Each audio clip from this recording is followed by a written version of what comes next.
Day 30 in a third world prison. Proverbs 16, verse 24. Gracious words are a honeycomb, sweet to the soul and healing to the bones. Jesus spoke to a quote-unquote untouchable woman because of a medical condition she had. She touched the hem of his shirt despite being contagious. Jesus responded with sweet words. Daughter, your faith has healed you. Go in peace. Instead of Jesus scolding her because of her contagious condition, Jesus focused on words to make the woman feel valued and whole. Julia, use selective words. Focus on healing, staying positive.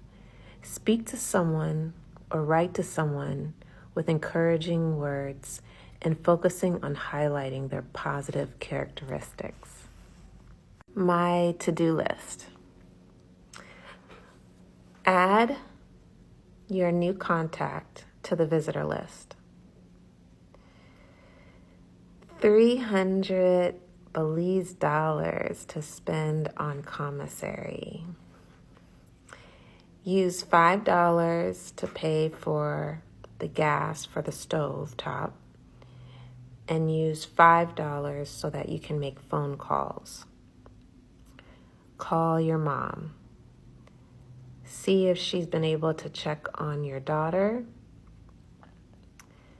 Ask about other family members. Talk to cousin about the Belize lawyer and the status of your passport. Shop. I get clean water, smiley face. Focus on staying cool in prison and stay grounded. Your court case is May 29th. Get ready. Focus on getting your daughter back. I prayed for Makita this morning. Only people with God's love in their heart may touch and pick up my daughter. Anyone with malice or ill will to do harm may not pick up my daughter or touch her. So I kept reciting that mantra. Evil people, stay away from my baby. It's been a week since I've had clean water. I took deep breaths this morning and did some very gentle yoga because my head is pounding from dehydration. I need to focus on my breath, focus on my body. Thank you, God, for a new day, for the beating of my heart, for the breath in my lungs, and for my mind. Help me, God, to stay focused, stay present, and listen. I'm physically exhausted. The food and water makes me sick. I've had diarrhea on and off again for the last 4 days now. My head is pounding, my eyes hurt. I'm really not in the mood for dealing with any cockroaches today. And I woke up to hearing one under the sink. I'm so exhausted and I feel so sick, I just didn't even care. I ignored it. But I need a bucket under the sink. So when I went to go get it, there it was. I just asked my roommate gingerly, can you please help me? Today I just can't handle it. My body's hurting. The heat the last 2 days has been crazy. It's over 100 degrees. And we're trapped in these tiny cells with no air. Last night, I just poured water on my arms, legs, and face, trying to catch a breeze. This feels insane. This feels like torture, this entire experience.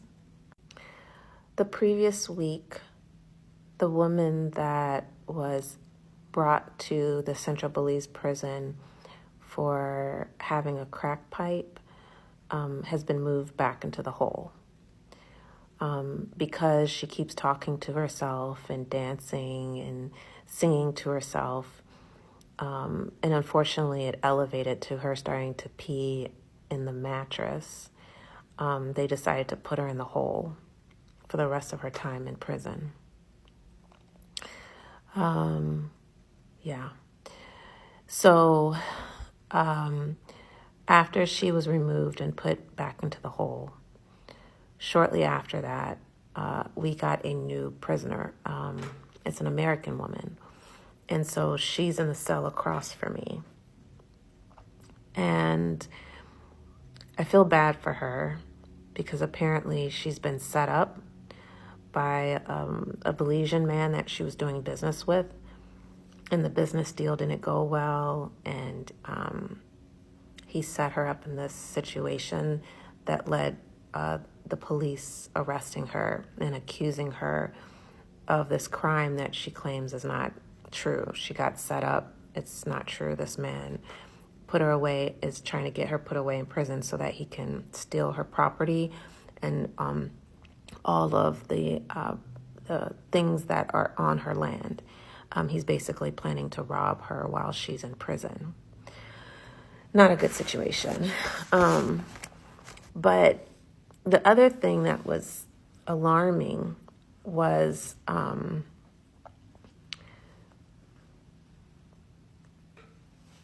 I started to notice that she's listening on my conversations with other people. So one day while we're at church, there is a European woman who I found out has the same lawyer that I was referred to. And so I was asking her about this lawyer. What does she think of him? Does she recommend him? And so I'm saying his name a few times while we're in church. Before church started, we're talking to each other. Well, it turned out the new prisoner, the American woman, was sitting in front of us during this conversation that I was having with her. And I wasn't loud, I was talking low.